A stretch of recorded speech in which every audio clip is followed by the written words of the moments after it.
On this episode of BTV, we talk about overpopulation in the building and the issues it's causing, why we can't use the football field again, and goats! All of this and more on this episode of BTV.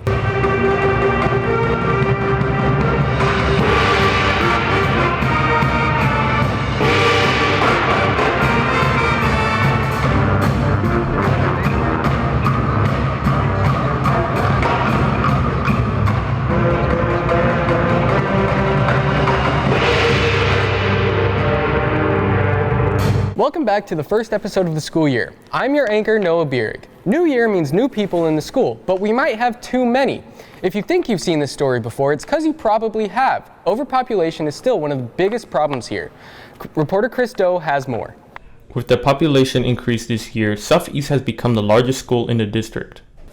We're probably one of the few high schools in Wichita that has new construction going up around their building. When you look at the map, our area that we cover for Southeast High School is larger than any other high school. I would say that Southeast is definitely one of our higher concerns in the district in regards to enrollment numbers.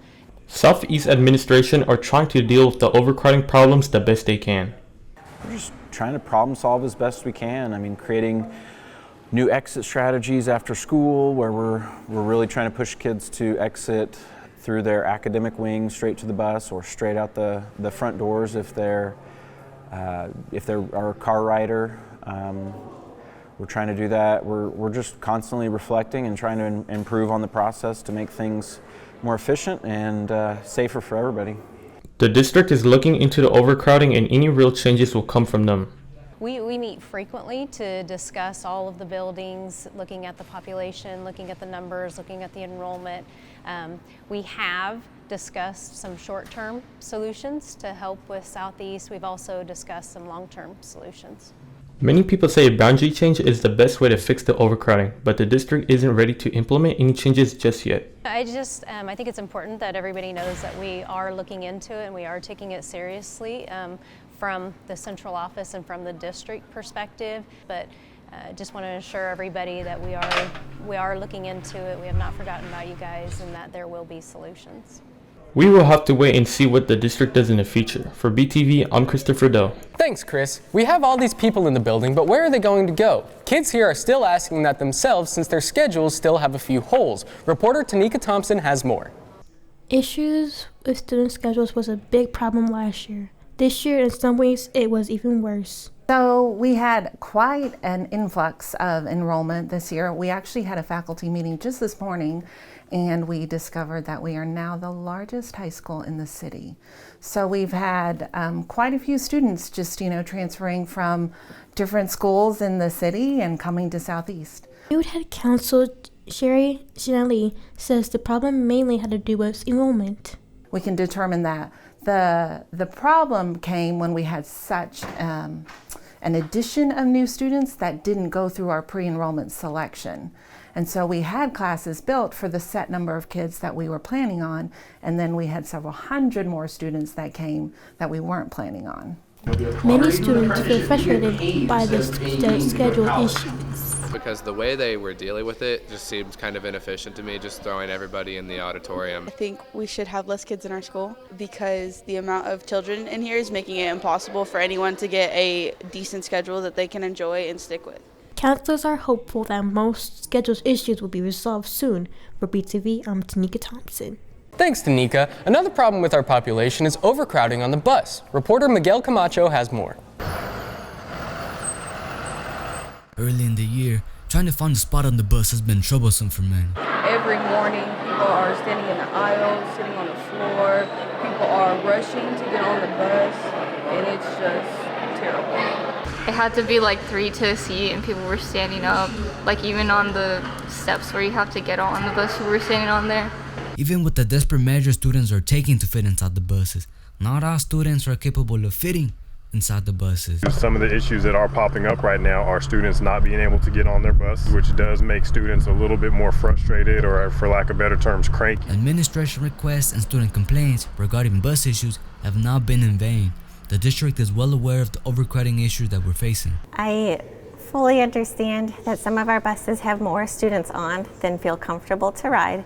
So I do know that there's an issue where kids are not happy with the spacing on the buses. According to the district, the issue isn't due to the number of student riders that we have, but instead, this issue is being caused by something entirely different. Just due to an overall driver shortage that we have, where we need more and more so that we can get more buses on the road. Students say safety on buses is being restored slowly but surely. I feel safer now than I did the first couple of days.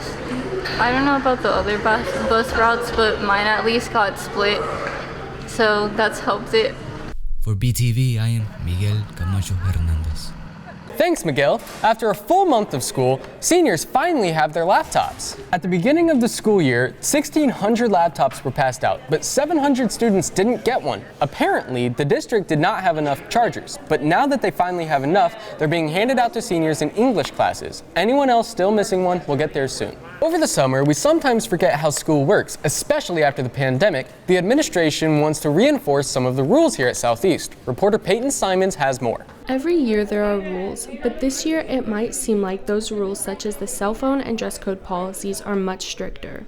There haven't been any major rule changes. We're just beginning of the year. We're all trying to get better. Some schools in Kansas and around the country have been in the news for banning phones completely. However, that's not what's happening here. Our cell phone policy in the agenda has not changed. I think just some individual teachers are trying to be stricter with cell phone use in the classroom. While the school policy has not changed, some departments have made changes. The social studies department, we're all kind of adopting a no phone policy.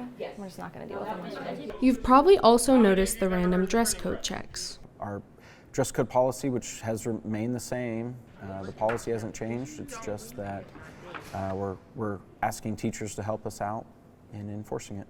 A large part of the enforcement of these rules is to have consistency throughout the building. It helps teachers, it helps students know what the expectations are, it helps teachers be consistent with enforcing them. So just being very explicit about what our expectations are. However, many students feel that there are more pressing topics to focus on before cell phones and the dress code. I definitely think this should not be a top priority. There's definitely way more important things to focus on, like the school violence and homophobia throughout the halls and racism going on, and I definitely think there are way more important rules that should be set in place. With the stricter enforcement of these rules, make sure you're following them so you don't get in trouble. For BTV, I'm Peyton Simons. Thanks, Peyton. Here's our first installment of Have You Heard with Ethan. This episode, we asked some students some hot takes and recorded them with someone who kept forgetting to set the focus on the camera. Welcome back to Have You Heard? Today, for our first episode of the year, we'll be asking students some hot takes on some hot opinions.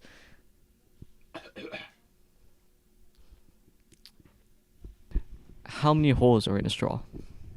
2. 1. 2. It's 2. It's just one hole, bro, because it goes all the way to the other side. So it's just What did you say, circles or holes? So how many holes are in a straw? You right. Yeah, he right. 1. He right. Pineapple on pizza is actually not that bad. See, my thing on pineapple on pizza, it's like pizza, it's almost offensive to Italians, you know? Do you know anyone that really, truly likes avocados? Because nobody does. Changed my mind. My mom does.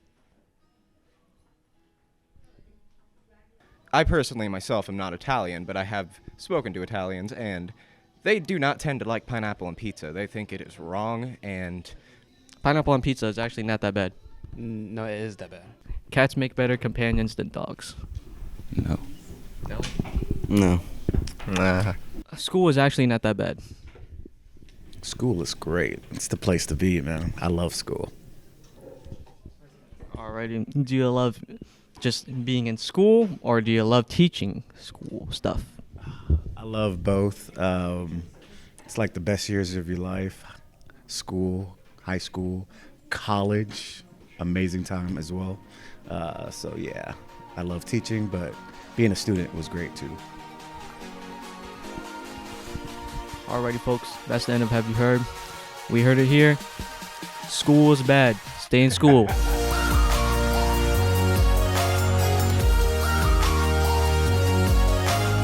Way to go with the camera, Mr. Executive Producer. We have a new assistant principal this year to replace Mr. Wiseman. Please welcome Miss Alicia Bush to Southeast. Miss Bush came from Tulsa Public Schools. She comes here with a bachelor's and master's in business administration and management. She's working on a doctoral degree in pre-K through 12 leadership administration. I really enjoy the school culture, the school pride. The Buffaloes, home of the Buffaloes. I'm proud to say that I am now part of the Southeast Buffaloes, and yes, I'm just really enjoying the school pride that we have. Miss Watkins Mace, the psychologist, and Miss McFalls, the social worker, received an EDGE grant to create the Chill Club. The idea started from a student, Demarius Frierson. The club is supposed to be a place for students to meet, connect, and develop emotional techniques and social skills. I wanted to make this club because of last year's unfortunate passings. I always wondered myself because it was always some kind of unfortunate accident last year that made me think to myself, like, why don't we not have like a club to talk about this and like try to have like people's mental health and stuff. Last year, EDGE grant winners were Mr. Teamont and Miss Cole Glazier. Miss Cole Glazier's coffee shop, Starbucks, just opened for the school year. They are serving new items. Visit them during lunch to try it out. Mr. Teamont's outdoor sand volleyball pit is in the works. Currently, he has the 2 outdoor nets for it. Ronald Bogat, a Southeast graduate, is funding a scholarship for the class of 2026. This is for a student who won't be able to financially afford college. Besides having a 3.0 GPA and being in good standings, what are some other requirements? For the first 3 years, there's nothing for a student to do besides to be aware that this is out there. When they become seniors, we're contemplating having a very simple essay and a brief interview to narrow down who the winner will be. Students were given the opportunity to claim a spot as their own in the parking lot. Students either chose a design that spoke to them personally or something they thought would look good. Be sure to stay out of the spots that were not painted by you buffs. Class of the Year is a competition between all the classes. They accumulate points throughout the year by participating in spirit days and anything to raise school pride. They're doing this in hopes to raise school spirit and bring the buffs closer together. We wanted to bring in all Southeast students and give them a really cool way to participate and engage and reward that at the end of the year with something awesome. We held our annual Buff Blast on September 9th. Buffs gathered around the stadium to celebrate the school. There was food, a dunk tank, and what everyone loves, Army recruiters. Boom,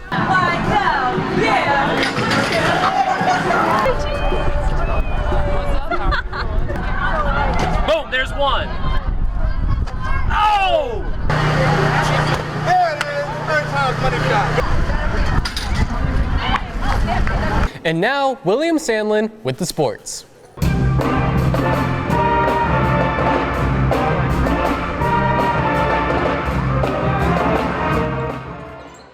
Welcome to the first Sportscast of the year. I'm your sports anchor, William Shannon. Let's get straight into the highlights. The football team is currently 1-1 in their first game of the season. They defeated North 24-7. A touchdown from Kanye Brown and Ronell Slaughter for an early lead. They forced a fumble by Maurice Manshaw, which was recovered by Chris Atkinson for a touchdown.